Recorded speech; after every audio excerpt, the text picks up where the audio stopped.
아버지 하나님, 전에 우리는 죄와 허물로 죽었던 자였습니다. 긍휼에 풍성하신 하나님께서 우리를 사랑하셨습니다. 우리는 주님께서 흘리신 보혈의 은혜로 그 은혜를 믿음으로 구원함을 받았습니다. 하나님의 거룩한 자가 되었습니다. 하나님께서 우리를 흑암의 권세에서 건져내어 주셨습니다. 그리고는 하나님 당신이 사랑의 아들의 나라로 옮겨 주셔서 부활의 새 생명을 살게 하셨습니다. 그러므로 아버지 하나님, 나의 나된 것은 내가 아니라 주님의 은혜입니다. 이제 주님을 신뢰하고 의지하고 살며 진실하게 살고 성실하게 살고 거짓말하지 아니하고 살고 진리 안에서 살고 은혜 안에서 살고 거룩하게 살도록 그렇게 우리를 새로운 피조물로 지어 주셨습니다. 이런 놀라운 은혜 하나하나를 생각할 때마다 진심으로 감사드립니다.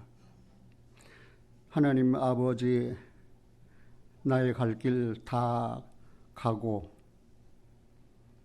저 멀리 배는 시온성을 바라보고 살고 있습니다. 젊었을 때 내게 주신 은혜를 너무나도 감사하고 그 은혜를 감당할 수 없어서 오늘은 이곳 내일은 저곳 다니면서 주의 복음을 전했습니다. 이제 나의 갈 길 하나님 다 다녔습니다.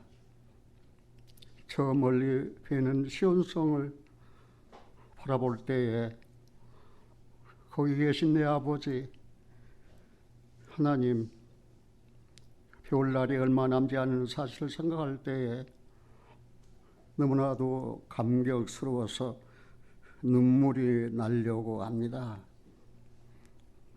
나의 눈에서 모든 눈물을 다 씻겨주시고 또 눈물의 골짜기를 통행할 때에 그곳으로 샘의 곳이 되게 하셨습니다. 오, 놀라운 하나님의 사랑과 우리 주 예수 그리스도의 은혜를 생각할 때마다 나는 이렇게 고백합니다. 나의 나된 것은 내가 아니라 주님 당신의 은혜입니다. 노년에 이르러서도 이 산에 세워서 아버지께서 내게 주신 말씀을 전할 수 있게 해 주셨사오니 오늘도 저에게 힘을 주시고 성령의 능력으로 도와주셔서 하나님 말씀 잘 전할 수 있게 은혜를 베풀어 주시옵소서. 우리 주 예수 그리스도 이름으로 기도하옵나이다. 아멘.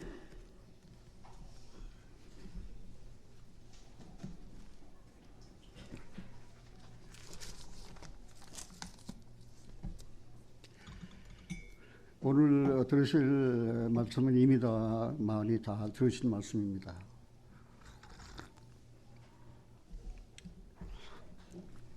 그런데 우리는 다시 한번 생각을 해봐야 됩니다. 내가 은혜 밖에 있는 사람인가 아니면 은혜 안에 있는 사람인가? 내가 만약 은혜 밖에 있다면 나는 죽었습니다. 그러나 내가 은혜 안에 있다면 그는 살았습니다. 사도 바울도 고백했습니다. 나의 나된 것은 내가 아니라고 했습니다. 사도 바울은 자랑할 만한 것이 얼마든지 있었습니다. 율법의 의로는 흠이 없는 사람이었습니다. 그러나 예수님을 만난 이후에 그가 주님의 은혜를 깨닫고 난 다음 내가 가진 은은 일부의 행위에서 난 것이 아니고 오직 예수 그리스도를 믿음으로 말미암은 하나님의 의라고 그렇게 고백을 했습니다. 예수를 믿는다, 예배당에 다닌다 하면서도 내 영혼이 살아있는지 죽어있는지도 확신하지 못한 채 예배당에 다니는데 많은 사람이 있다는 사실을 저는 너무나도 잘 알고 있습니다. 이것이 이 사실이 나를 슬프게 합니다. 오늘 다시 한번 선포하거니와 은혜 밖에 있는 사람은 죽었습니다. 죽은 영혼은 하나님 앞에 갈 수가 없습니다. 죽은 영혼은 하나님을 찬양할 수 없습니다. 죽은 영혼은 하나님께 기도할 수 없습니다. 기도해도 그거는 하나님이 듣지를 않습니다. 응답을 받을 수가 없습니다. 그래서 우리는 오늘 다시 한번 내 자신을 돌아보면서 내 영혼은 은혜 안에 있는가? 내 영혼이 은총을 입었는가? 아니면 나는 예배당에 다닌다고 하고 예수 믿는다라고 하면서도 내 영혼이 은총 입은 사실이 없다면 그는 죽은 사람입니다. 죽은 사람은 버릴 수밖에 없습니다. 그래서 주님 오실 날이 매우 가까운 이때에 내가 은혜 아래에 있다는 사실을 확인하고 확신한다는 사실은 너무나도 중요한 것입니다. 은혜를 통해서 보면 인간의 본질은 두 종류입니다.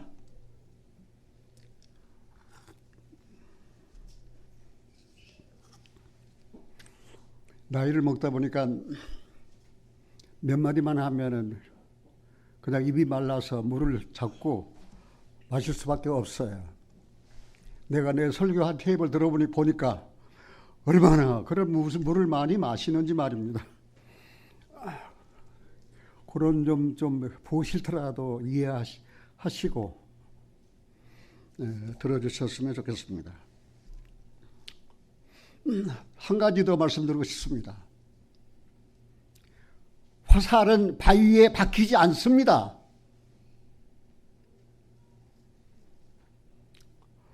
그것은 화살이 잘못되어서가 아닙니다.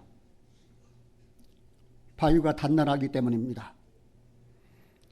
오늘 여러분께서 하나님 말씀을 듣는다 할지라도 바위처럼 단단하고 완악한 마음을 가지고 있다면 하나님 말씀 여러분 마음에 박히지 않습니다. 우리는 잘 압니다. 하나님의 말씀은 살아있습니다. 운동력이 있습니다. 좌우의 날씨는 어떤 검보다도 예리합니다. 그래서 그 말씀은 혼과 및 관절과 골수를 찔러 쪼갭니다. 그러나 화살은 바위에 박히지 않습니다. 노년에 이르러 내게 주신 하나님 말씀을 아무리 여러분들에게 쏟아 부은다 할지라도 여러분들의 마음이 완악하다면 한 말씀도 들리지 않습니다. 들을 수 없습니다. 여러분 마음이 박히지 않습니다. 그 점을 생각하시고 하나님께서 구하시는 제사는 상한 심령입니다. 여러분들이 지금 하나님 앞에 상한 심령이 되어 있다면 나는 구원받았지만 내 가족들이 구원을 받지 못했습니다. 그래서 상한 심령이 되어 있다면 여러분들 오늘 들은 말씀은 생수와 같이 여러분 심령에 내릴 것입니다. 그래서 은혜의 관점에서 볼 때 인간은 두 종류입니다. 하나는 은혜 안에 있는 사람이고 하나는 은혜 밖에 있는 사람입니다.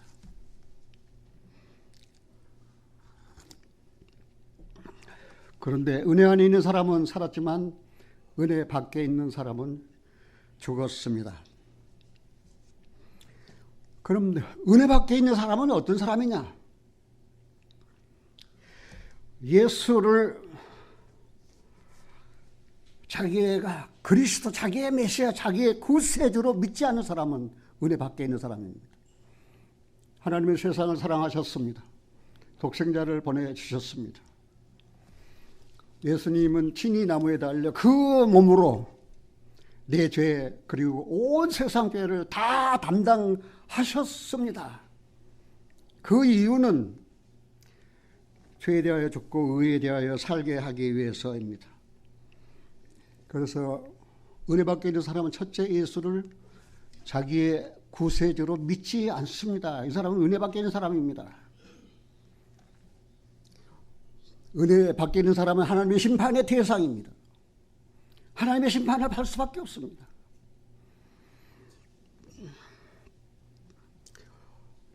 두 번째, 은혜 밖에 있는 사람은 마음이 완악해서 하나님의 의에서 멀리 떠나 있는 사람입니다. 거기를 잡으시고 이사야 46장 한번 찾아보겠습니다. 이사야 46장입니다. 12절입니다. 이사야 46장 12절 같이 한번 읽겠습니다. 이사야 46장 12절 마음이 완악하여 의에서 멀리 떠난 너희여 나를 들으라. 내가 나의 의를 가깝게 할 것인즉 상거가 멀지 아니하니 나의 구원이 지체지 아니할 것이라. 내가 나의 영광인 이스라엘을 위하여 구원을 시온에 베풀리라. 마음이 완악하여 의에서 멀리 떠난 사람. 그런데 많은 사람들 가운데서 나는 죄를 안 지었습니다. 내가 죄를 지었다 할지라도 지옥 갈 만한 그런 큰 죄 지은 것이 없습니다. 그러면서 자기의 의를 나타내고 자기의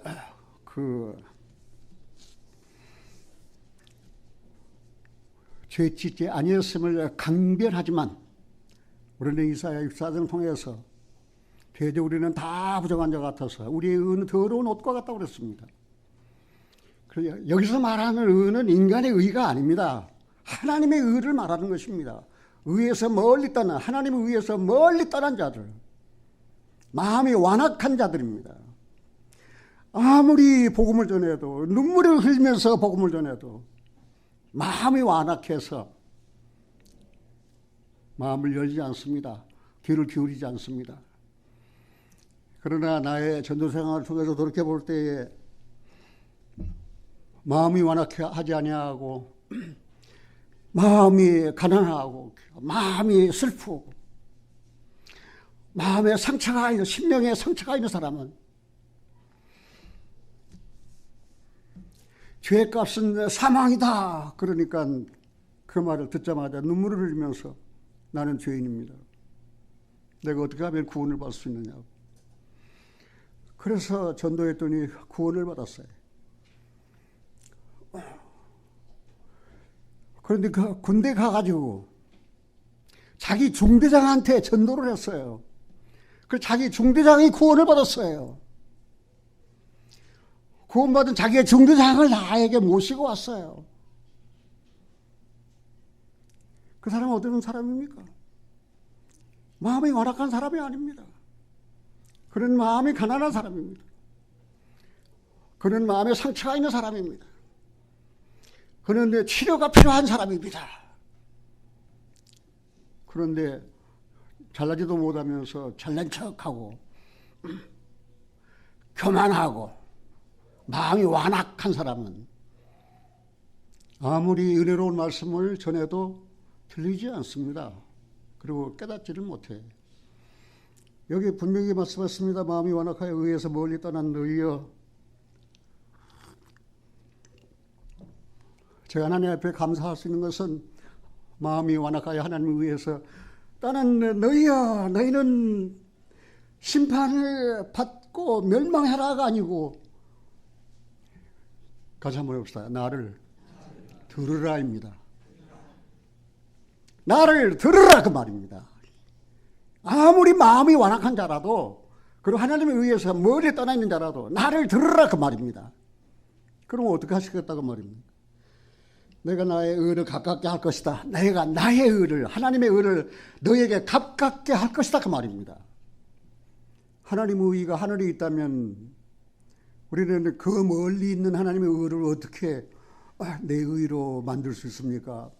내가 나의 의를 가깝게 하겠다 그 말입니다. 그 말이 무슨 말입니까? 먼 훗날 예수께서 세상에 오셔서 십자가의 죽으심으로 하나님의 하나님의 의가 나타났습니다. 멀리 있던 하나님의 의가 이제는 가깝게 나타났어요. 어디에 나타났습니까? 십자가에 나타났습니다. 그러나 예수 믿으면서도 십자가에 나타난 하나님의 의를 얻지 못한 영혼이 있다면 나는 그 영혼을 위해서 그 영혼이 불쌍해서 울 것입니다. 마음이 완악하여 하나님에 의해서 멀리 떠난 너희야, 너희는 나가라가 아닙니다. 들으라입니다. 그러므로 믿음은 들으면서 나면 들음은 그리스도의 말씀으로 말미암아 따라했습니다. 들으라입니다. 들으라. 귀가 있어도 들리지 아니하고 눈이 있어도 보지 못하고 마음이 있어도 깨닫지 못한 사람은 은혜 밖에 있는 사람입니다. 은혜 안에 들어오면 들리기 시작해. 은혜 안에 들어오면 영안이 열려서 이제 보여요. 은혜 안에 들어오면 하나님의 가깝게 나타나는 하나님의 의를 내가 얻을 수 있어요. 내가 나의 의를 가깝게 할 것인즉 상거가 멀지 아니하니 나의 구원이 지치지 아니할 것이라. 하나님께서 구원을 지체하신다면 나 같은 사람도 벌써 지옥 갔을 거예요.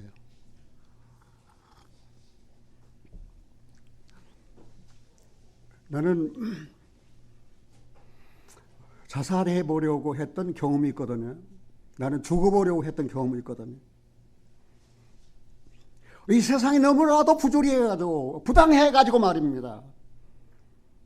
210명 모집한 사범학교에서 내가 16등으로 합격을 했는데 돈이 없다는 이유 하나로 내가 사범학교 들어가지 못하고 인생으로서 첫 좌절과 패배를 느꼈을 때 세상에 더 이상 살고 싶지 않았어요. 이 더러운 세상에 살고 싶지 않았어요. 공평하지 못한 세상에 살고 싶지 않았어요. 가난한 자들을 무시하고 그 성취받은 자들을 멀리하는 세상이 싫었어요. 그러나 하나님께서는 가난하고 궁핍한 자를 찾습니다. 가난하고 궁핍한 자를 찾습니다. 예수님께서도 마태복음 5장 산산수훈에서 뭐랬습니까? 심령이 가난한 자는 복이 있나니 천국이 저희 것임이라 했습니다. 그리고 은혜 밖에 있는 사람은 믿어도 그리스도의 그 보혈과 십자가에 대한 깨달음이 없습니다. 이 사람은 은혜 밖에 있는 사람입니다. 이 사람 교회 안 다니는 사람이 아닙니다. 믿기는 믿어요. 이사야 1장에서 이스라엘의 모든 죄를 이사야 선지자는 정난하게 지적하면서 머리부터 발끝까지 상한 것이 없다. 아주 죄로 상처투성이다. 그 죄에 대한 지적을 이사야 선지자는 이사야 59장에서 하나님의 소리니 짧아 구원치 못하심도 아니라 휴가도 내치지 못하심도 아니라 오직 너희 죄악에 너희와 너희 하나님 사이를 냈다. 너희 혀는 너희 손은 너희 발은 너희 눈은 그렇게 인간이 지은 죄를 말입니다. 조목조목 말입니다. 그렇게 자세하게 열거한 이스라엘의 죄를 지적한 선지자는 이사야 선지자입니다. 물론 다른 선지자들도 이스라엘의 죄에 대해서 많이 지적했습니다.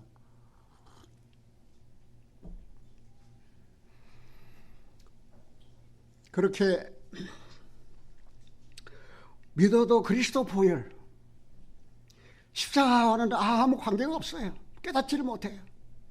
이 사람은 은혜 받게 있는 사람입니다.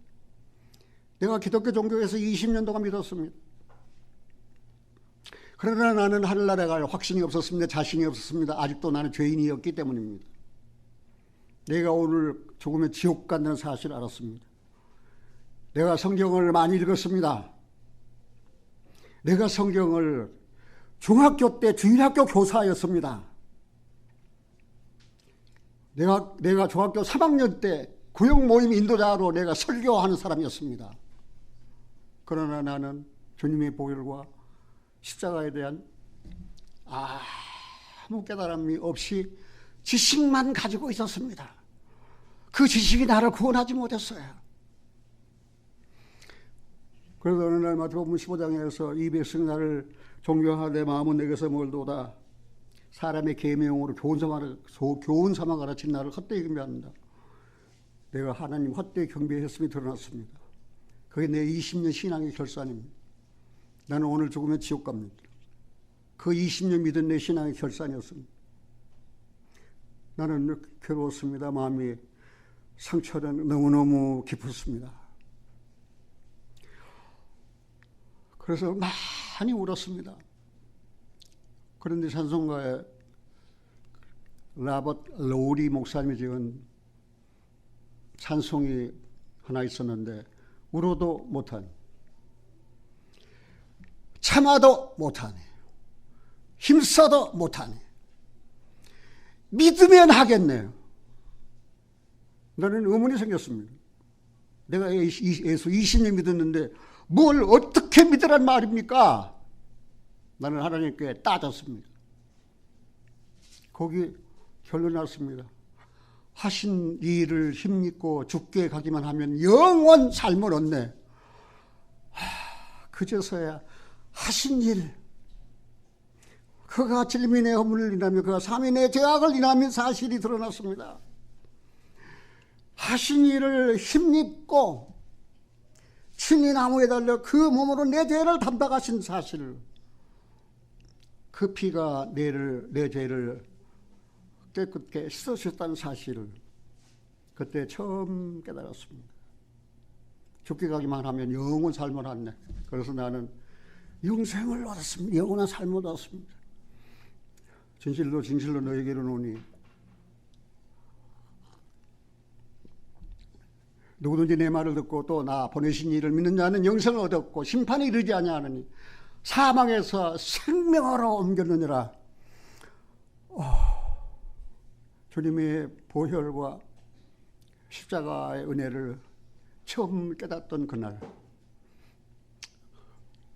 나는 너무나도 감사해서 울었습니다. 기뻐서 울었습니다. 피 흘림이 없으면 사함이 없다고 그랬습니다. 주님의 보혈과 관계없는 믿음은 은혜 밖에 있는 믿음입니다. 은혜 밖에 있는 믿음은 죽은 믿음입니다. 우리가 사람들은 이스라엘을 한번 생각해봅시다. 이스라엘은 하나님의 선민입니다. 그들이 어찌해서 종이 되어 애굽에서 종살이였습니다. 그들이 하나님께 부르셨습니다. 하나님은 들으셨습니다. 하나님은 모세와 아론을 보내주셨습니다. 그들을 애굽에서 구원해 주셨습니다. 그렇게 자기들을 삼키려고 넘실대던 홍해를 건너게 하셨습니다. 그래서 이스라엘은 모세와 아론으로 말미암아 애굽에 떠나기 전날 6월절 양을 잡아서 피를 문설 좌인방에 발랐습니다. 하나님께서 그들에게 말씀하셨습니다. 내가 피를 볼 때 너희를 넘어가리니 재앙이 너희에게 내려 너희를 멸하지 아니하리라. 그래서 이스라엘 사람들은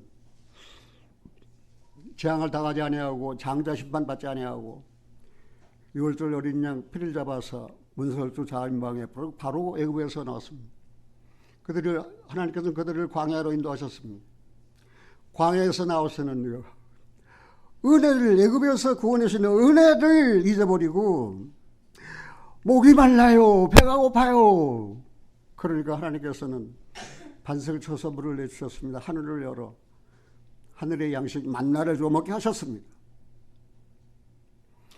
그렇게 그들을 구원하시고 돌보시고 인도하신 하나님께 감사해야 할 텐데, 그런 이스라엘이지만 그들 그렇게 마음이 완악해서 하나님을 떠난 자들이었지만 하나님께서는 그들을 약속하신 대로 그들이 이뻐서가 아닙니다. 그들의 조상 아브라함, 이삭, 야곱에게 약속하신 그 약속을 이루기 위해서 가나안으로 그들을 인도하셨습니다.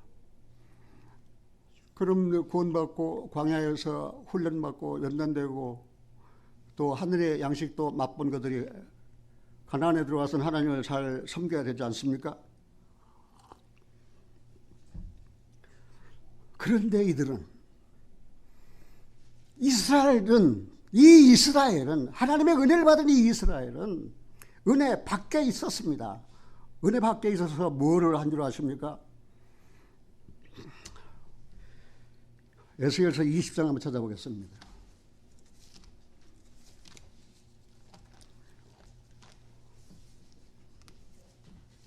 시간이 없으니까 많이 찾아보지 못합니다. 에스겔서 20장입니다. 20절입니다. 내가 읽자 해도 여러분들이 안 읽으니까 나 혼자 읽겠습니다. 에스겔서 20장 29절. 이에 내가 그들에게 이르기를 너희가 다니는 산당이 무엇이냐 하였노라. 그것은 오늘까지 바마라 일컫느니라. 바마. 같이 한번 해봅시다. 바마. 바마 뜻이 무엇입니까? 바마 뜻은 산당이라는 뜻입니다. 그래서 높은 산에 신이 계실 것이다. 그래가지고 산당에 가서 제사를 드렸습니다. 너희가 다니는 곳이 무엇이냐? 산당에 다녔습니다. 산당의 뜻이 무엇이냐? 바마. 그 산당에서 뭐 했습니까? 하나님 섬겼습니까? 우상을 섬겼습니다. 그들을 애굽에서 구원한 하나님의 은혜를 잊었습니다. 광야에서 그들을 단련하고 또 실현하신 하나님을 그들은 잊었습니다. 하늘을 열어 만나를 주신 그 영혼의 양식을 주신 하나님을 잊었습니다. 그리고는 약속의 땅에 들어와 가지고는 바마 산당에 다녔습니다. 우리가 잘 아는 대로 가나안 땅에는 바알신이 있었습니다. 또 아세라 목상이 있었습니다. 그 풍요의 신이라고 해가지고 말입니다. 사랑하신 여러분들, 아스타롯과 그 다음에 바알을 섬기면 풍요의 신. 그래가지고 많이 얻어가지고 많이 먹어가지고 살쪄가지고 그리고 뭐 하겠단 말입니까? 은혜 밖에 있는데 산당에서 우상에 섬기던 이자들인데 하나님께서는 그들을 징계하셨습니다. 그들을 벌하셨습니다. 그래서 가나안 밖으로 그들을 옮기셨습니다. 그러나 하나님은 그 이스라엘을 버리시지 않았습니다. 마음이 완악하여 하나님의 의를 떠난 그들, 은혜를 입고도 은혜 안에 살지 아니하고 바마 산당에 다니면서 우상을 섬겼던 그들을 하나님께서는 징계로 채찍하시고 그날을 완전히 멸절하신 것이 아닙니다. 그런 하나님의 백성, 하나님의 선민으로서 하나님의 죄를 짓지 아니하고 하나님께 대해서 완악했을지라도 은혜 밖에 살았을지라도 하나님은 그들을 결코 버리시지 않았습니다. 그래서 그때와 마찬가지로 들으라입니다. 이사야 선지자가 때와 마찬가지로 들으라입니다. 들으라. 들으며 산다. 들으라. 그런데 얼치기 이 기독교, 그리고 기독교 목사들, 거듭남이 없는 기독교 목사들, 이스라엘은 망했다. 이스라엘은 멸절됐다. 없다. 교회가 이스라엘 대신이다. 나쁜 사악한 사람들이에요. 나는 50년부터 설교하기 시작했지만 이스라엘을 버리셨다, 이스라엘을 멸절했다고 나는 그렇게 설교해 본 일이 없습니다. 하나님께서 이스라엘 버리시지 않았습니다. 그 이스라엘이 마음이 완악해서 하나님을 떠나고 하나님의 의를 버렸을지라도 하나님께서는 자기 백성을 눈동자처럼 아끼십니다. 그리고 회복시키십니다. 첫째 회복은 땅의 회복입니다.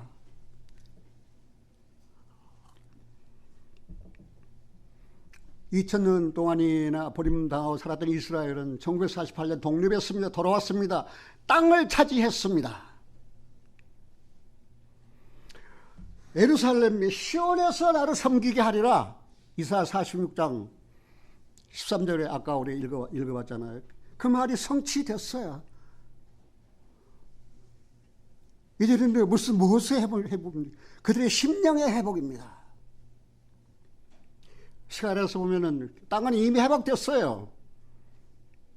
개인적으로는 이스라엘에 복음이 들어가서 지금 얼마나 많은 사람이, 지난번 제3성전을 우리 교회 원하는 식구들과 같이 관람했습니다. 그 감독님께서 이야기를 하셨어요. 한 메시아닉 주, 구원받은 유대인이 복음을 전하니까 하루에 1000명이 돌아왔다는 거예요. 세상에 말입니다. 너무나도 깜짝 놀라서 사실. 그만큼 이스라엘이 하나님 앞에 돌아왔어요. 내가 얼마나 여러분들에게 말씀했습니까? 형제들아, 이 비밀을 너희가 모르기를 내가 원치 아니하나오니 이 비밀은 이스라엘 이방인의 충만한 수가 들어오니까 이스라엘에 드러나 완악하게 된 것이라. 그리하여 이스라엘이 구원을 받으리라. 이방의 충만한 수가 들어오면 그리하여 이스라엘이 구원을 얻으리라. 이스라엘이 구원을 얻게 됐어요. 이스라엘의 구원 회복입니다. 회복은 두 가지 회복입니다. 땅의 회복과 심령의 회복입니다. 땅은 이미 회복되었습니다. 이제는 그 심령이 돌아오기 시작합니다. 지금은 유대인들도 은혜 시대이기 때문에 개인적으로 구원받아요.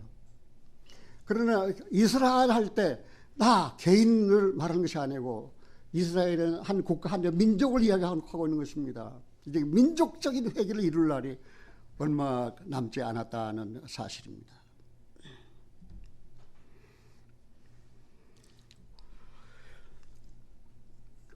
성경적으로 인간들을 해석해 볼 때 모든 인간은 에베소 2장 1절에서 죄와 허물로 죽었다.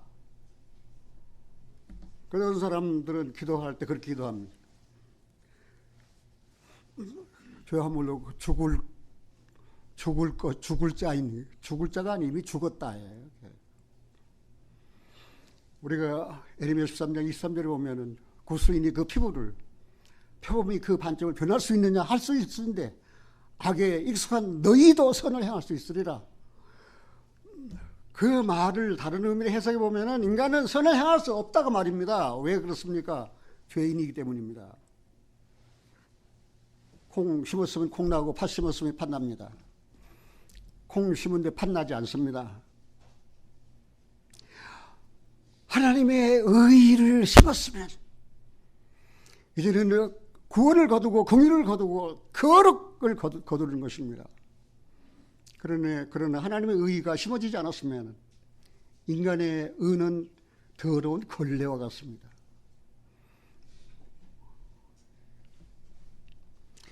그럼 우리 한번 생각해 봅시다. 이제 은혜 밖에 있는 세 종류의 사람에 대해서 저는 말씀을 드렸어요. 은혜는 무엇입니까?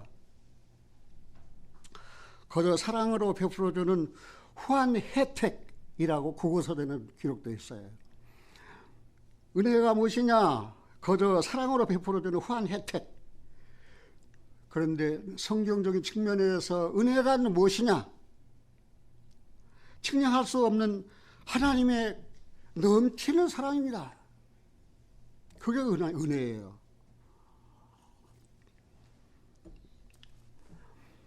인간이 인간에게 베푼 은혜도 있습니다.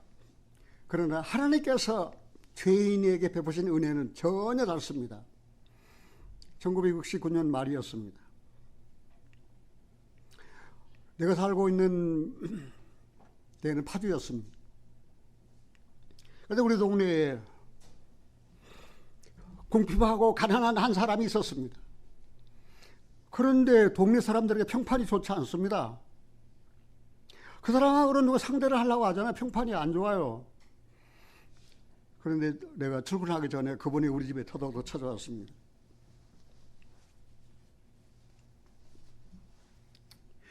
간절히 소원합니다. 콩 한 말값만 빌려주세요.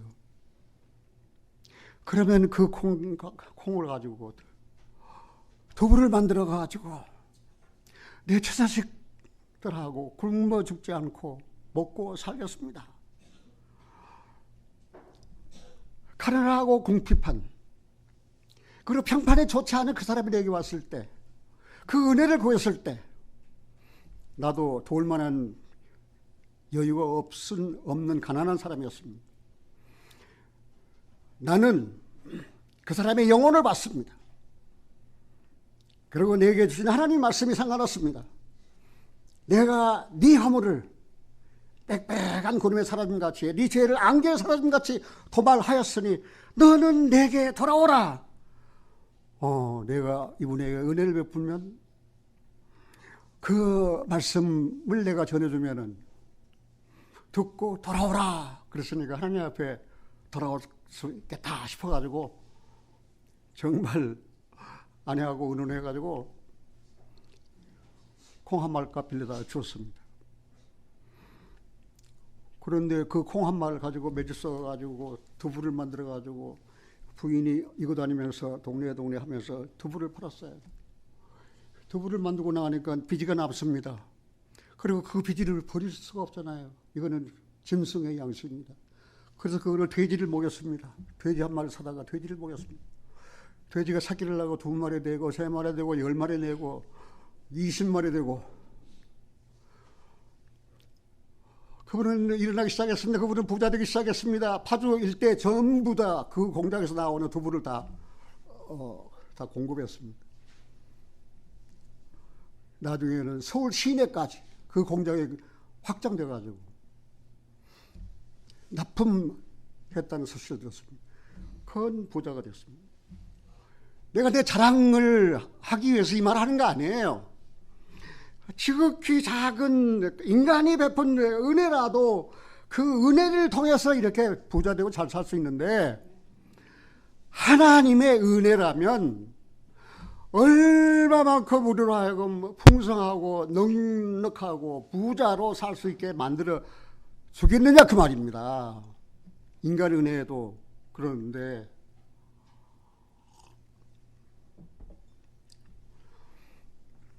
그 후로 우리는 파주에 더 이상 살지 않았습니다. 서울로 이사 왔습니다. 들려온 소식이 사장이 됐다는 거예요. 어마어마한 부자가 됐다는 거예요. 그래 이창범도 한 번 내게 은혜를 베풀어준 그분 한 번만 만나보고 싶다는 거예요. 우리는 파주 떠나는 이후에 그분 찾지 않았습니다. 찾아가지 않았습니다. 만날 수가 없었습니다. 오늘은 이거 내일은 저거 다니면서 복음을 전해야 되는데 73년 면허증 받아가지고 말입니다.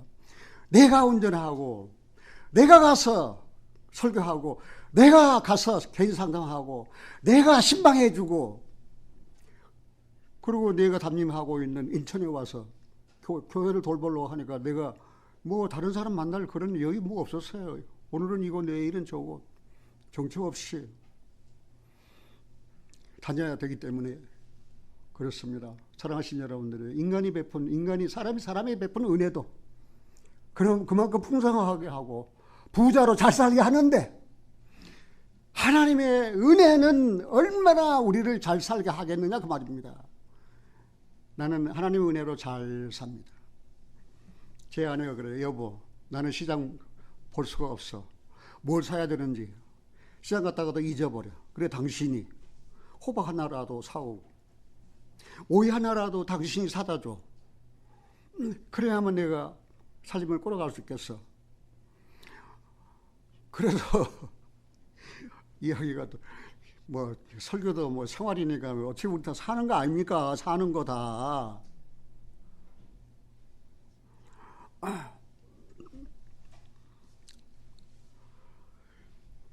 그래서 우리 내에는 솔직하게 욕심이 없어요. 하나님께서 일찍이 다 우리에게 생활관을 가르쳐줬어요. 먹을 것과 입을 것이 있은즉 족한 줄로 알아라. 네, 감사합니다.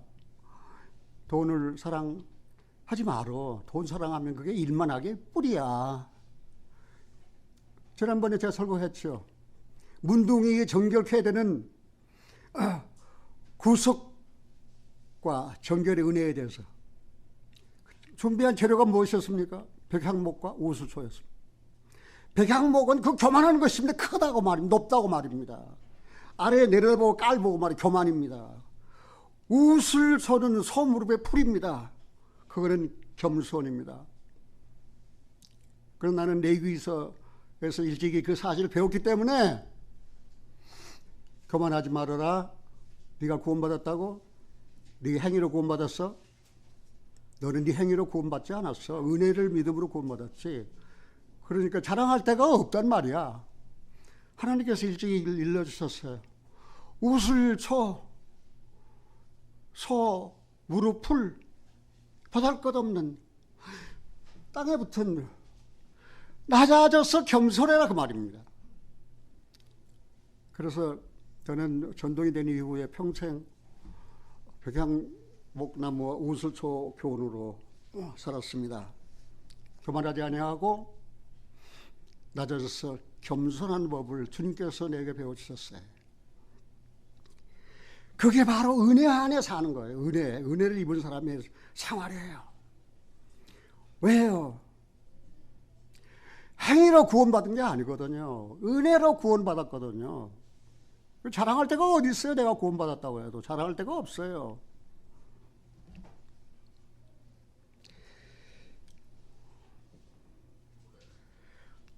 그러면 사람에게 왜 은혜가 필요합니까?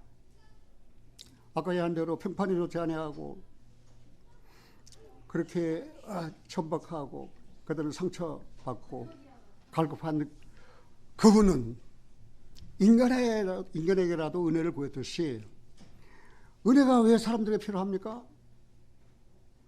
여러분들 잘 알 거예요. 왜 은혜가 필요한가? 왜 내게 은혜가 필요한가? 우리는 아담의 범죄로 말미암아 다 죄인이 되었습니다. 이러므로 한 사람으로 말미암아 죄가 세상에 들어오고 죄로 말미암아 사망이 왔나니 이와 같이 모든 사람이 죄를 졌으므로 사망이 모든 사람에게 이르느니라. 한 번 죽는 것은 사람에게 정하시는 것이요 그 후에는 심판이 있으리니 한 번 죽습니다. 그 후에 심판이 있습니다. 죄값은 사망입니다. 사람이 왜 은혜가 필요합니까? 죄인이기 때문입니다. 죄 없는 의인이 세상에 어디 있습니까? 없습니다. 더워서 좀 벗겠습니다. 안 추우시면은 히터 하나 꺼도 될 것 같습니다.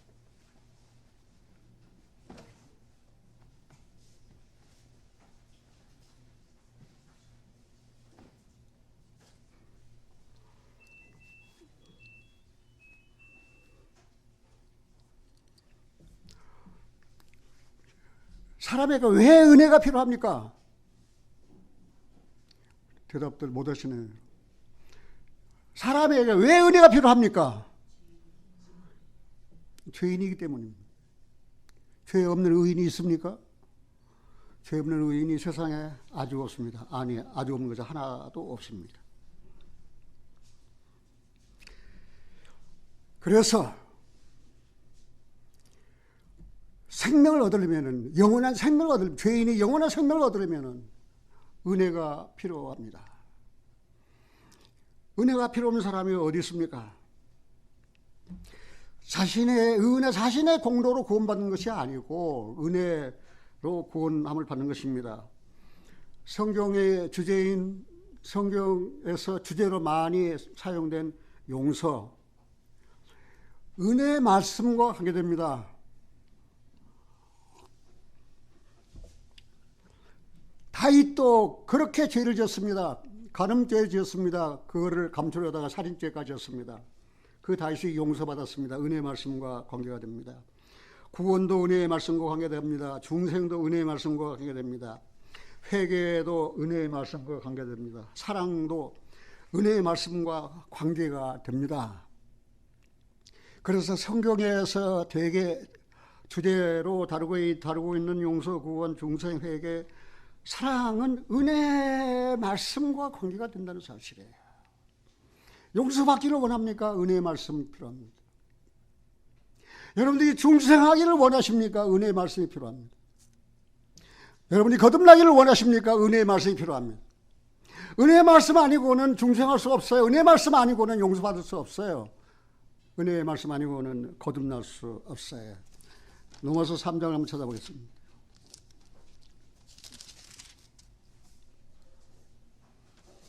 (19절입니다) 로마서 3장 19절. 우리가 알거니와 무릇 율법이 말하는 많은 율법 아래 있는 자들에게 말하는 것이니 이는 모든 입을 막고 온 세상으로 하나님 심판하리 있게 하려 함이니라.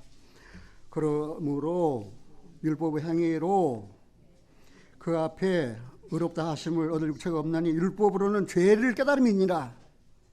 사랑하시는 여러분들, 율법이 있기 전에 뭐가 있었습니까? 율법이 있기 전에 은혜가 있었습니다.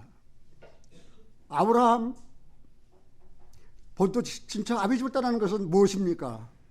은혜의 말씀 때문입니다. 너를 축복하는 자 내가 축복하는, 너를 저주하는 자 내가 저주하겠다. 내가 네 자손을 하늘의 별들과 좀 많게 해주겠다. 하나님의 약속인데 그거는 다 은혜의 말씀입니다. 그럼 아브라함은 율법이 오기 이전에 하나님을 믿음으로 의롭다함을 얻었습니다. 아브라함의 의는 행위에서 난 것이 아니에요. 율법 행위에서 난 것이 아니에요. 여호와를 믿으니 그 믿음을 의로 정하시는 거예요. 여기서 의라는 말은 칭의, justification, 칭의란 말은 사법적인 용어가 아니에요. 이건 행정적인 용어예요. 행정적으로 네 죄인이지만 내가 의롭다고 써줄게. 그렇게 하시는 거예요. 그 조건이 하나 있는데 은혜를 믿음으로요. 그래가지고 의롭다함을 얻게 되는 것입니다. 여기 21절에 이제는 율법 외에 하나님의 한 의가 나타났으니, 이제 하나님의 의가 나타났죠. 이사야 46장이 성취되었잖아요. 예수님 십자가에서. 율법과 선자들에게 증거를 받은 것이라 곧 예수 그리스도를 믿음으로 말미암아 모든 믿는 자에게 미치는 하나님의 은이 차별이 없습니다. 차별이 없느니라. 차별이 없어요. 이야, 이거 얼마나 중요한 사실입니까? 믿음으로 말미암는 하나님의 의, 믿음으로 말미암는 하나님의 의를 얻은 사람, 그는 하나님의 거룩한 자예요. 우리가 영적 생명의 기초는, 영적 생명을 얻는 기초는, 기본은 어디에 근거할 것입니까? 하나님 그 사랑에 근거한 것입니다. 우리가 시아람 세대가 안 찾아봅니다. 신명기 7장에 그렇게 기록되었습니다. 이스라엘아, 너는 내가 사랑하였다. 다른 민족보다 민족이 많아서, 수요가 많아서가 아니다. 네가 선한 일을 많이 해서가 아니다. 내가 너를 사랑하는 거로 너는 내 백성이다.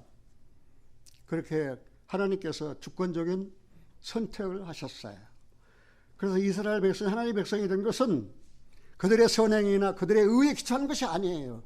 하나님의 주권적인 사랑에 기초하는 거예요. 그럼 교회가 영적 생명을 얻은 기초가 무엇입니까? 그것도 하나님의 사랑에 기초한 것입니다. 로마서 5장 8절에 우리가 아직 죄인 됐을 때 그리스도께서 십자가에 죽으심으로 하나님께서 우리를 사랑하신 그 사랑이 나타났어요. 사랑에 기초한 거예요. 땅의 백성 이스라엘이 하나님의 선민된 것도 하나님의 사랑에 기초한 것이요. 그리고 하늘의 신령한 복을 얻은 이 교회도 영원한 생명을 얻은 것은 하나님의 사랑에 기초한 것입니다. 하나님의 사랑이 아니었다면 예수님 세상에 오실 필요가 없습니다. 우리에게 구원의 은혜를 베풀기 위해서 그리스도께서 십자가에서 그런 희생적인 삶을 사시다는 사실을 알 수 있습니다. 그러므로 영적 생명은 믿음으로 주어진 선물입니다. 너희가 그 은혜를 인하여 믿음으로 말미암아 구원을 얻었나니 이것이 너희에게서 난 것이 아니요 하나님의 선물이라. 에베소 2장 8절 아까 읽었죠. 행위에서 난 것이 아니니 자랑치 못합니다. 자랑할 것이 없어. 내가 구원받았다. 내가 의로워서 구원받았다면 자랑할 것이 있지만, 내가 그래도 이만큼 의를 세웠기 때문에 구원을 받았어. 자랑할 것이 있지만, 그러나 은혜를 믿음으로 구원받았기 때문에 자랑할 수가 없어요.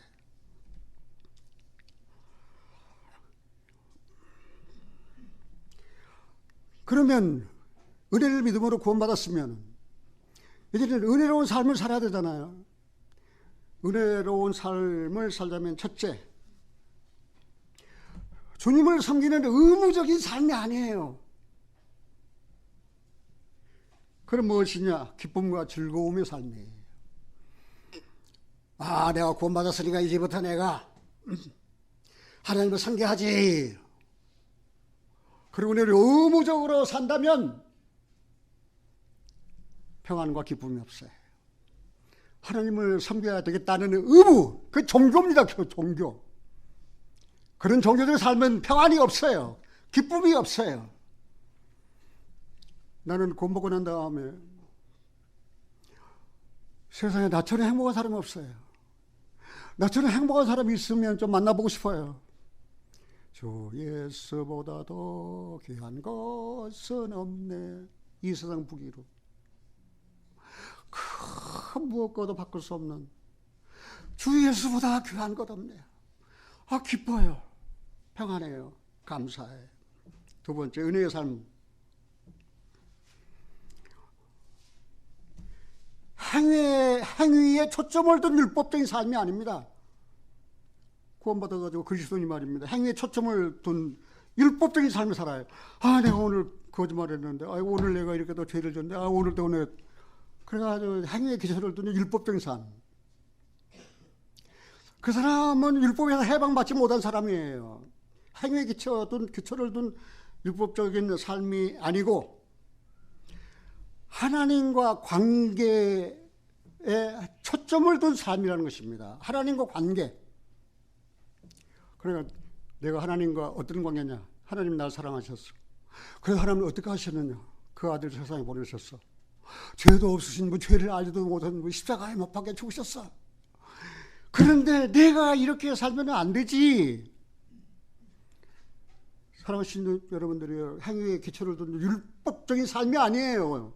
만약 구원받아가지고 말입니다. 행위에 기초를 둔 율법적인 삶을 살면 하나님과 관계에 초점을 둔 삶이 아니에요. 하나님과 관계에 초점에서 벗어난 거예요.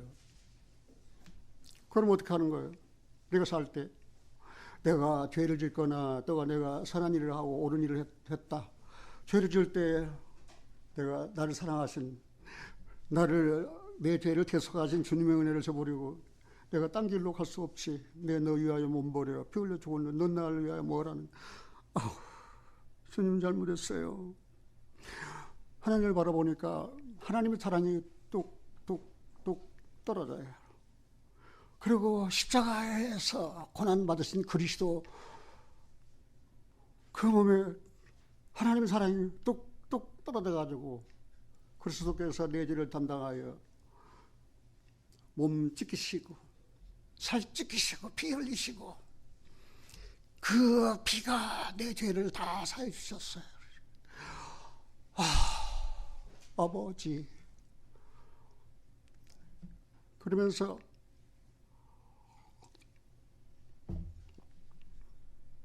하나님과 관계를 맺어가는 거예요.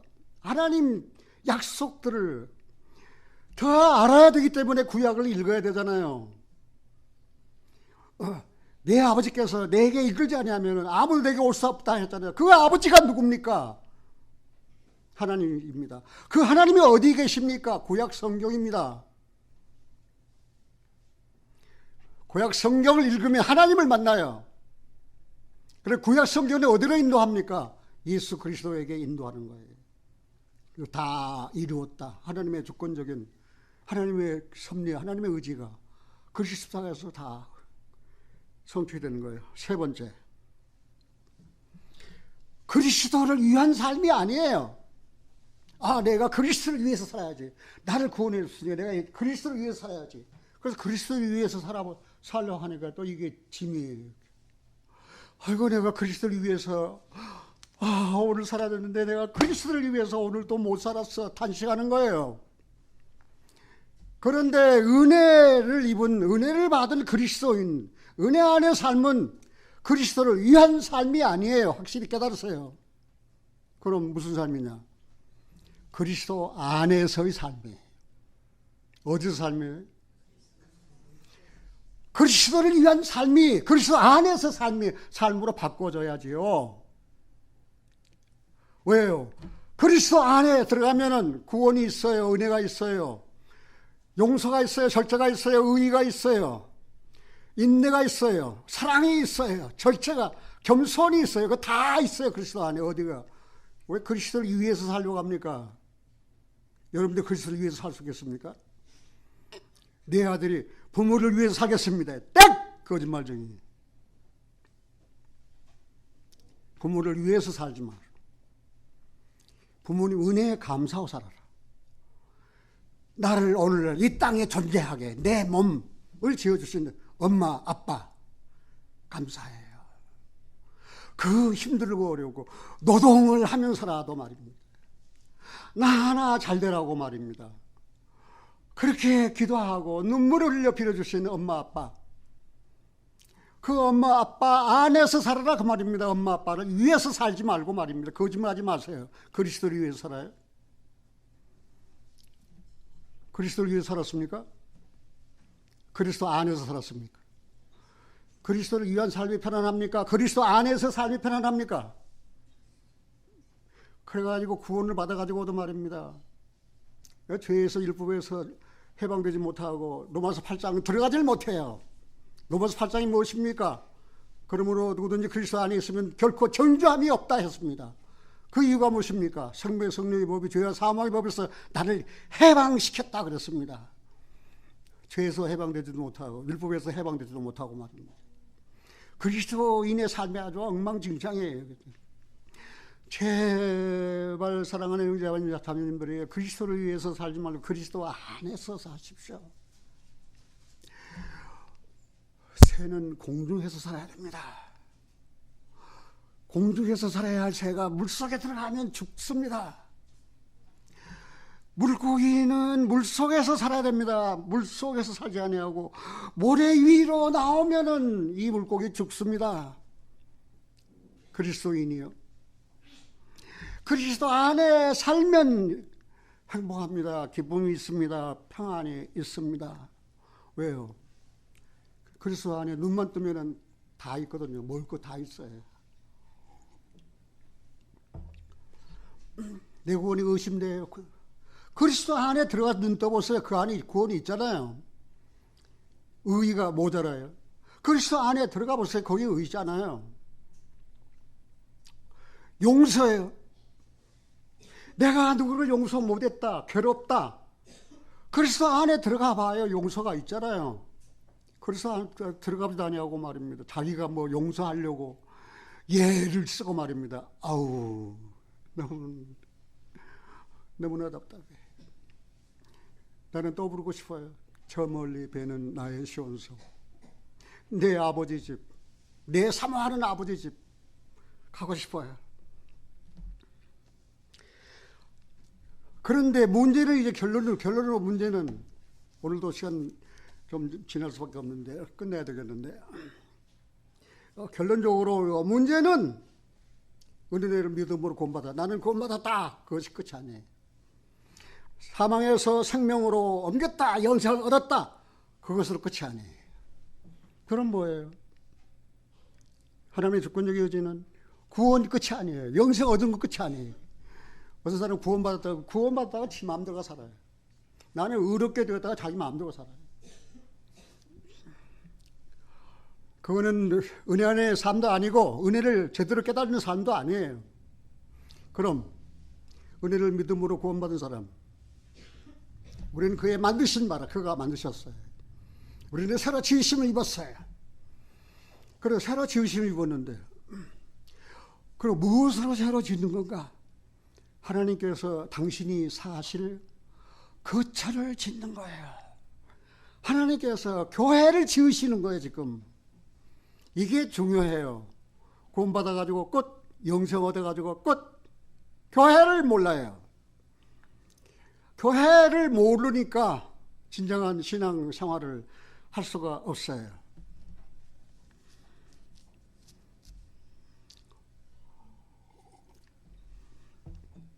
살아가신 여러분들이요, 우리는 한번 생각해 봅시다. 하나님이 교회를 지으셔요. 교회를 지으신 이유가 무엇입니까? 거기에 당신의 거처를 삼고 사시려고 말입니다. 거기에서 사시려고 교회를 지으시는 거예요. 그러면은 교회를 건축한 재료가 무엇입니까? 교회 하니까 사람들은 벽돌로 지어진 건물을 하는데, 정말 그런 목사가 있다면 내가 한 방 갈겨주고 싶어요. 어디가 교회가 건물입니까? 벽돌로 지어진 건물입니까? 교회의 의미도 모르면서 말입니다.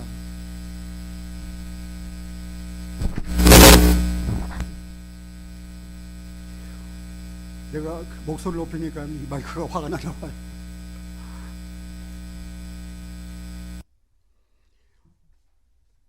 그런데 교회를 왜 지었습니까? 하나님께서 거하시려고, 하나님께서 당신의 거처를 삼으시려고 말입니다. 그런데 에베소로 돌아가 보겠습니다. 시간 조금 지나가도 조금만 이해해 주세요. 근데 이 건물의 재료가 무엇입니까? 건물 짓는 재료가, 이 교회는 아까 이야기한 대로 건물이 아닙니다. 교회는 에클레시아라고 하는 뜻을 가지고 있습니다. 에클레시아를 다른 말로 하면 처치입니다. 또 그 처치를 영어로 가깝게 번역하자면은 어셈블입니다. 모임, 성회. 그렇게 교회를 설명하는데, 불러냄을 입은 어린 양의 생명책에 기록된 자들이 바로 교회예요. 이 죄악된 세상에서 하나님 것으로 거룩하게 불러냄을 입은 생명책에 기록된 그리스도인들입니다. 그리고 숨겨진 남은 무리들입니다. 하나님만 기억하시는 자들입니다. 교회는 세상 사람들이 기억하지 않아요. 기억해 주는 게 아니에요. 교회는 하나님만 기억하시는 거예요. 하나님만 아시는 거예요. 내가 너희를 안다 그랬어요, 하나님. 그럼 하나님이 나를 아시는데, 나를 아시는 하나님을 내가 얼마나 알고 있냐 그 말입니다.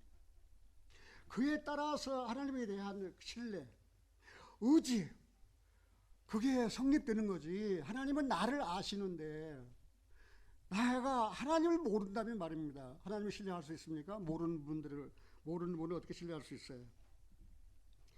그리고 교회는 그리스도의 몸입니다. 그리고 그 교회는 진실한 신자들입니다. 여기 우리는 이 교회를 한번 찾아봅시다. 아까 여러분들이 이 교회는 벽돌로 지은 건물이 아니고 하나님께서 거룩하게 불러낸 생명책에 기록된 숨겨진 남은 자들, 하나님만 아셔야 해요. 이들이 하나님의 백성이에요. 이 교회는 유기체예요. 유기체. 종교 집단이 아니에요. 장로교회다, 침례교회다, 이런 종교 집단이 아니에요. 유기체예요. 유기체라는 말은 무슨 말입니까? 믿음을 기초로 주님께 돌아온 성령으로 거듭난 그리스도인들이 한 몸으로 연합되는 거예요. 한 몸으로. 그러니까 구원받은 다음에 뭘 합니까? 구원받은 목사님, 구원받은 장로님, 구원받은 집사님 그럽니까? 아니에요.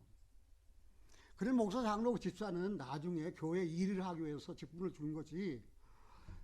그래 믿음을 기초로 중생한 그리스도인들이 한 몸으로 연합된 유기체라는 사실이에요. 여러분 유기체에 대해서 힘듭니까?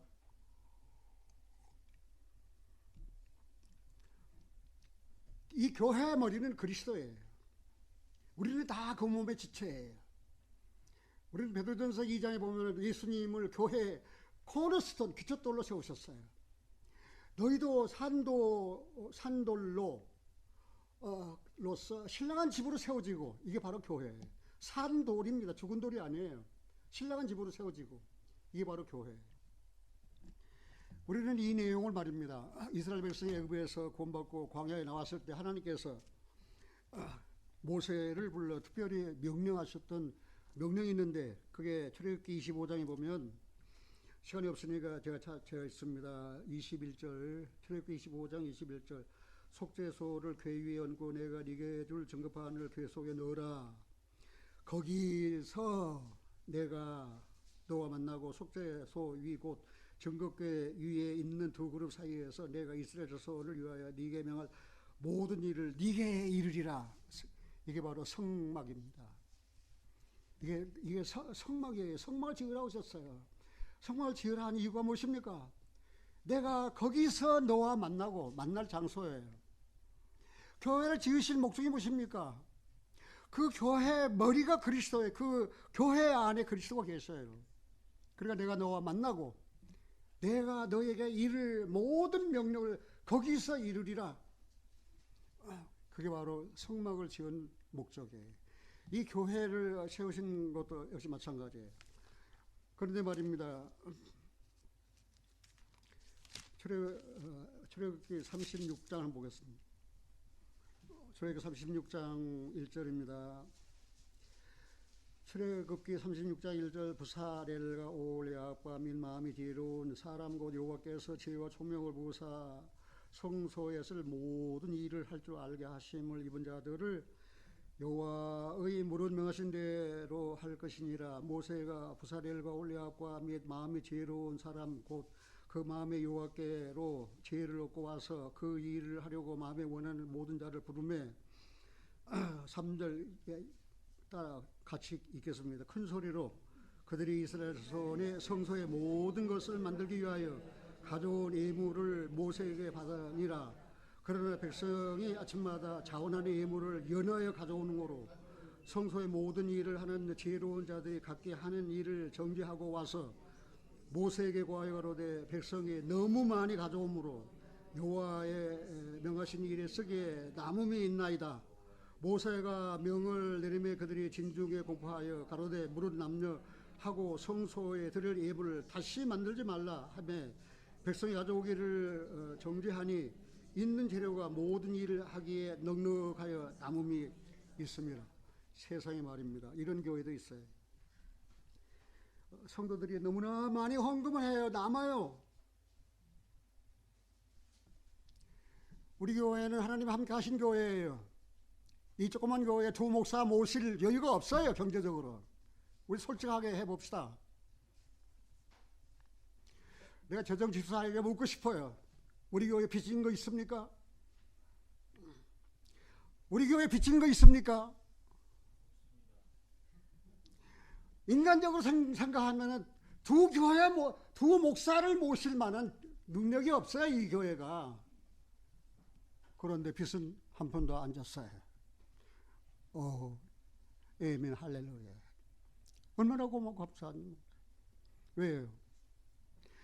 성막을 지으려는데 말입니다. 백성들이 막 예물을 갖다가 막 금 가져와, 은 가져와, 뭐 비단 가져와, 뭐 그러니까 그 성령의 충만을 믿고 성막을 지을 그 기술을 가지고 있던 사람들이 말입니다. 일을 할 수가 없어요. 너무 많이 가져오니까 말입니다. 여러분들 아주 그냥 저기 헌금하며 차고 넘치 갖다 부어서 재정집사 일하게 정신 없어요 지금요.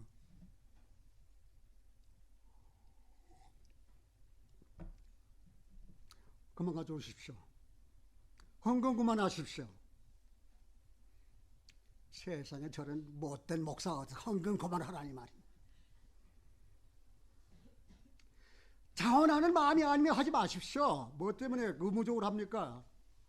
여러분들 신앙생활이 의무입니까? 아니면 기뻐서 자원하는 마음으로 드리는 것입니까?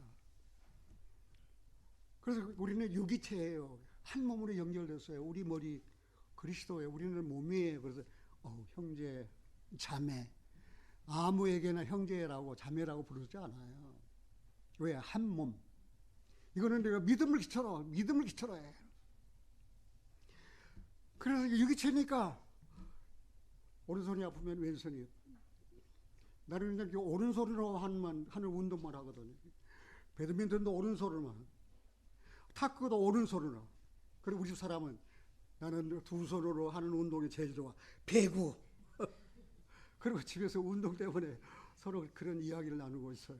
그래서 당신도 한 손으로만 하면은 그 균형이 안 잡히니까 두 손을 하는 운동, 배구하고 그 얼마나 좋아. 근데 난 배구를 못 하거든요. 설교 빨리 끝내 또 다른 이야기 하느라고 또 옆으로 갔어요. 그리고 우리는 그 몸에 뭐예요?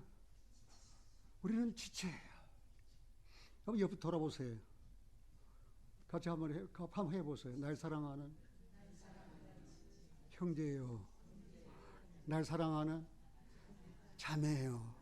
우리는 유기체라니까. 이렇게 믿음을 바탕으로 거듭난 그리스도인데 한 몸으로 연결됐다 이 말입니다. 이게. 그리고 휴거될 때 그러면 거룩하게 성화의 삶을 사는 사람만 휴거된다. 그리고 구원받아 가지고도 거룩한 성화의 삶이 살지 않는 사람은 세상에 남는다. 딱 거짓말쟁이다. 몸이 휴거되는 거지. 성경을 몰라도 너무 몰라요. 사랑하시는 여러분들이요. 그래서 이 건물의 재료는 말입니다. 아까 우리가 어디 있자 했잖아요. 에베소 2장을 찾아보다 엉뚱한 데로 가버렸네. 에베소 2장입니다. 에베소 2장.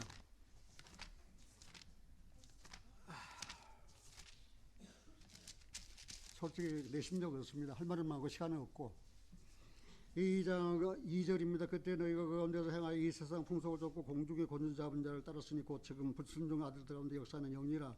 전에는 우리도 다 그 가운데서 우리 육체의 욕심을 따라 지니며 육체와 마음에 원하는 것 사이에 다른 이들과 같이 본질상 뭐예요? 본질상 진노자네. 본질상 진노 자식들이에요. 이게 교회를 짓는 교회 재료가 본질상 진노의 자녀예요.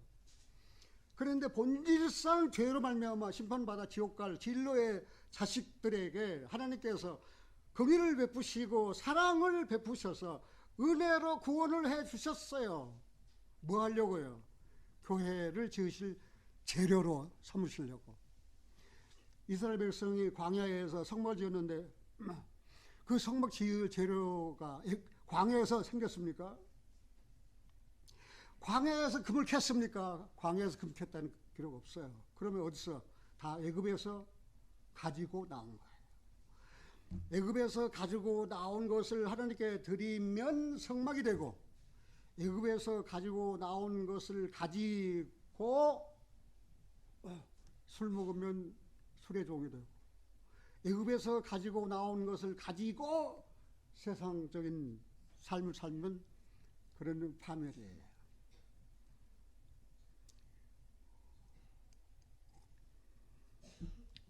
이게 드리는 생활에 드리는 거, 이게 애굽에서 가지고 나오는 거예요.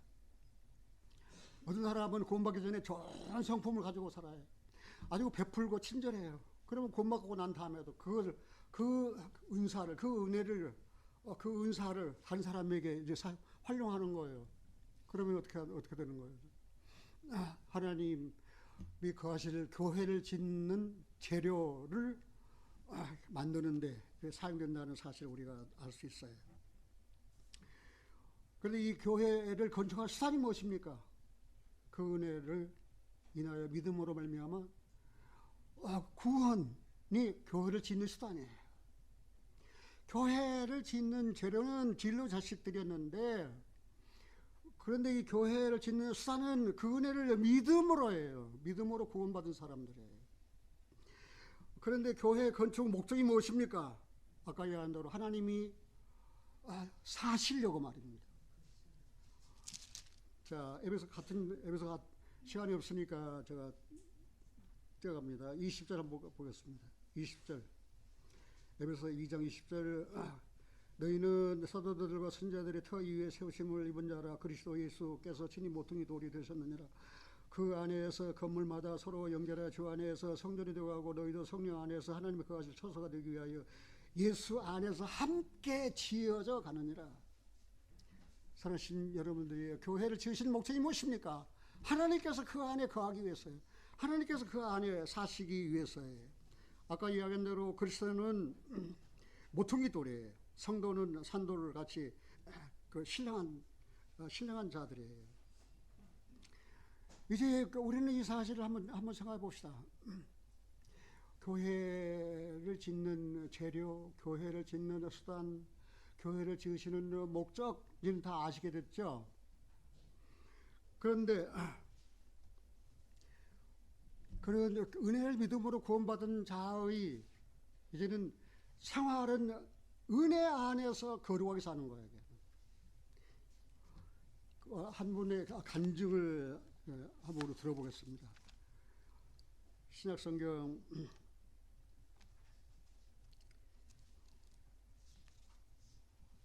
디모데전서 1장입니다.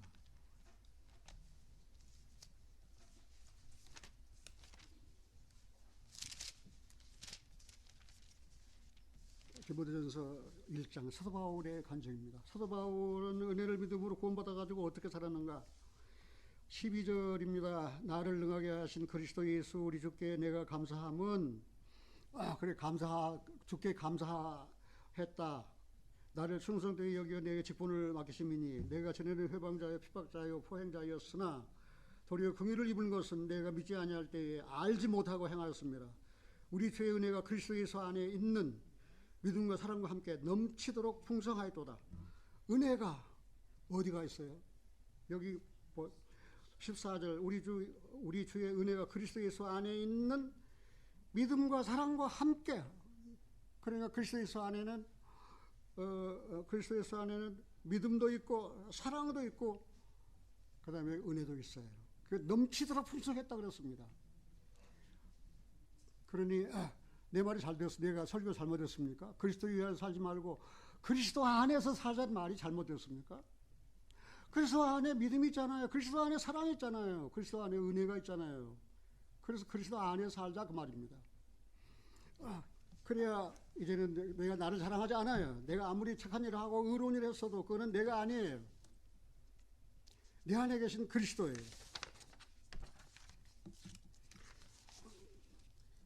지난 23일날 내가 은혜를 받았기 때문에 그냥 한 말씀만 더 하고 마치겠습니다.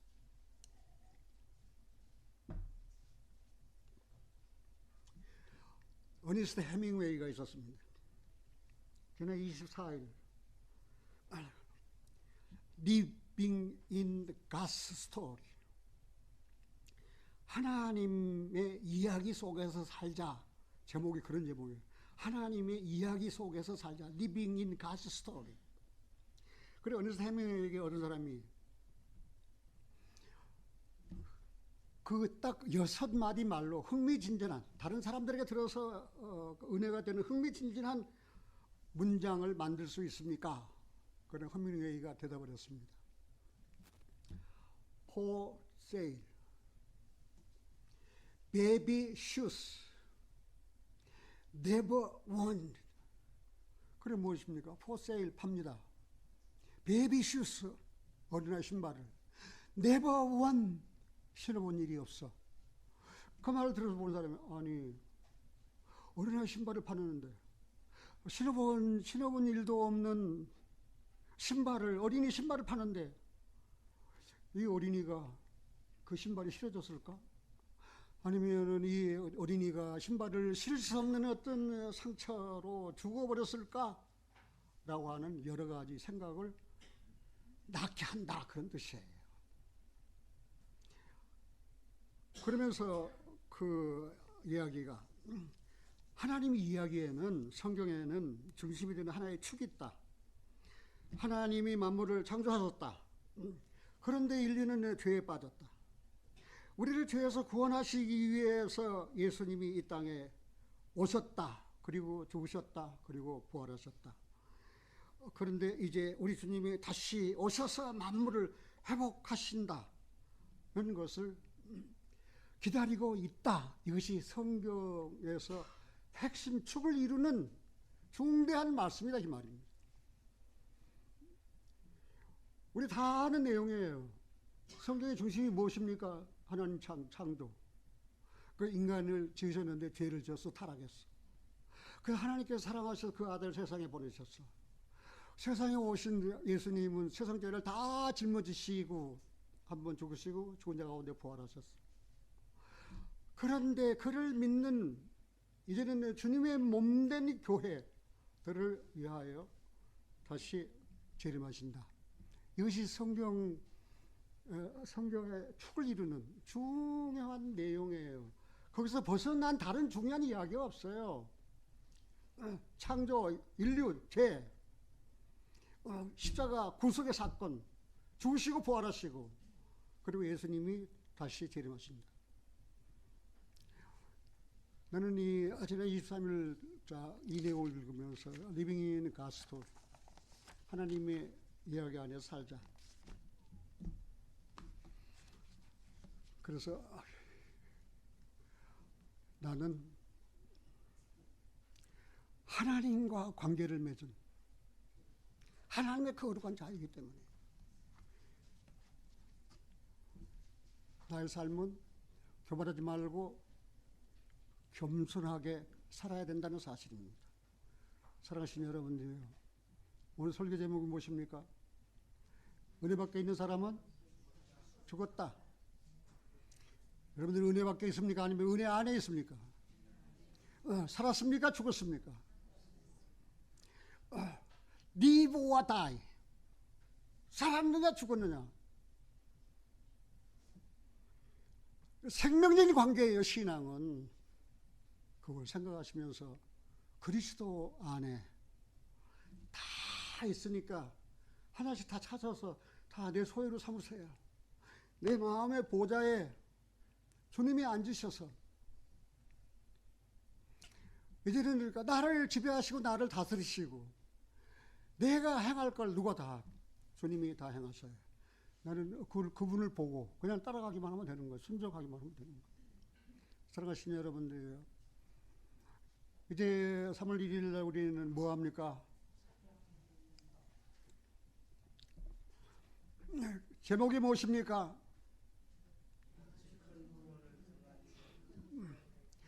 여러분 주변에 이뤄진 영혼이 있습니까? 여러분 주변에 이뤄진 영혼 때문에 울어본 일이 있습니까?